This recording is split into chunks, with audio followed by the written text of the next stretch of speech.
Oh, hello, thank you. You said that you traveled around Czech hospitals. I would like to ask you for your opinion and impressions from the hospitals. Where were you and what were the impressions? I went to the institute just outside of Prague. Klecany? Yeah, Yeah, I know, yesterday. Yes, yesterday, yes. Notes, it's called. Right. And you, DZ. Yeah. And I also went to a large town about an hour and a half's drive away yesterday.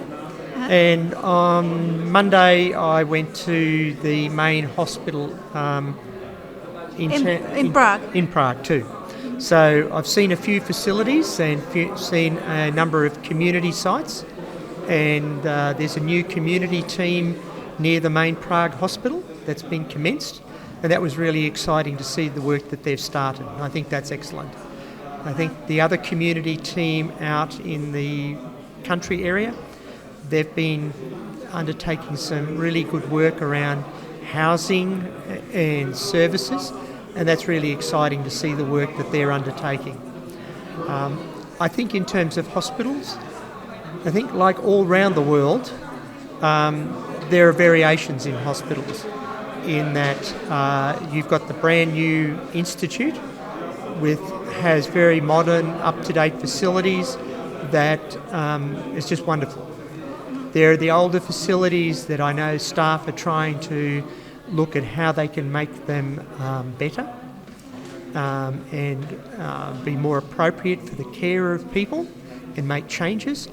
But that's part of that struggle when you work in the area of mental health, to work in that region, to make change for patients. And I think that's where it's important for advocates from the mental health area to help support clinicians in seeking change. So I'm glad you liked the community-based centers in the Czech Republic. And I have another question. Listening to your talk, I was really interested in the snooze rooms. Can you say something more about them? If people really snooze there, or what if they're alone there, or if they can communicate? Yeah. So a snoozeland room is a single room that will have a chair, a very comfortable chair. We'll have what are called safety blankets.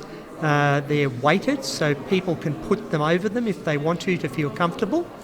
They can hold on to some people like to hold on to a teddy bear. They can listen to music. The door remains open, so if they want to talk to somebody, they can talk to somebody. And they can sit in there for as long as they want. And they provide a sense of comfort, and it's a time-out space for them, where they're not coerced to do anything, but they do the things that they feel comfortable doing that make them feel safe. And can they stay there for how long they want, or is it limited? No, they can stay in that room for as long as they want. Most people young people probably spend less time. I've seen adults that have spent a couple of hours in there, but it just depends on the individual, what they need. And this is in hospitals, or is it in your community service?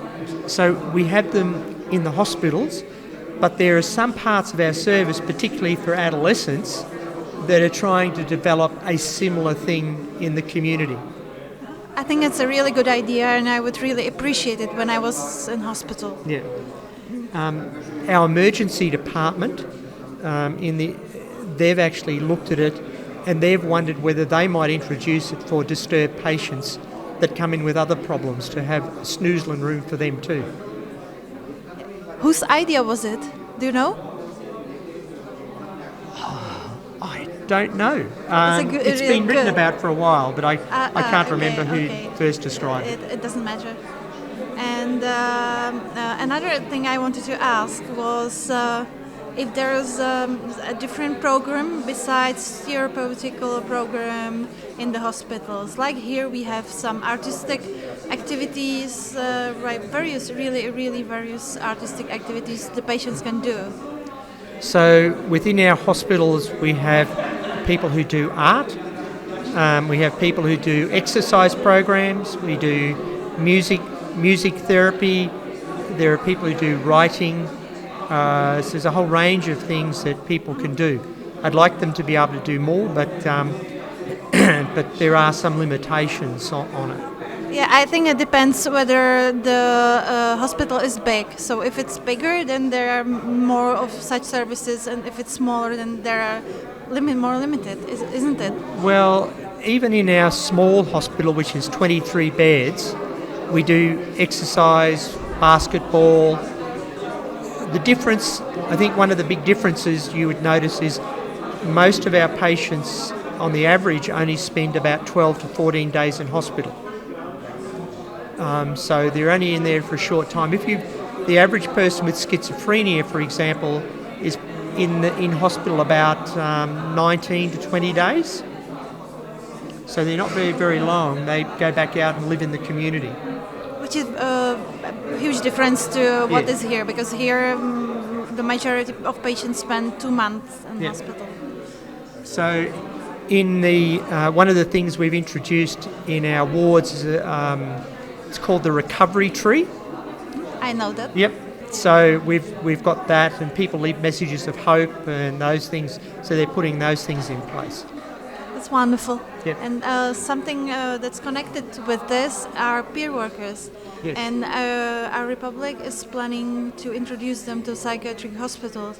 What was the reaction of the patients when you introduced the peer workers in Australia?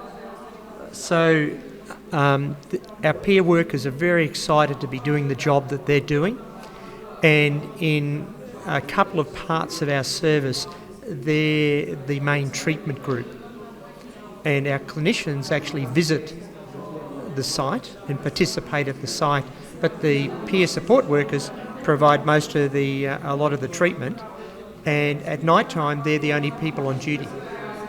Oh, really? That's wonderful. Okay. It's very exciting. Yeah, for me too. Yep. Okay, thank you. Thank you very much, and thank you for taking the time to talk to me. Thank you too. All the best. Nice meeting you. It's a wonderful job that you're doing. Thank you. Thank you.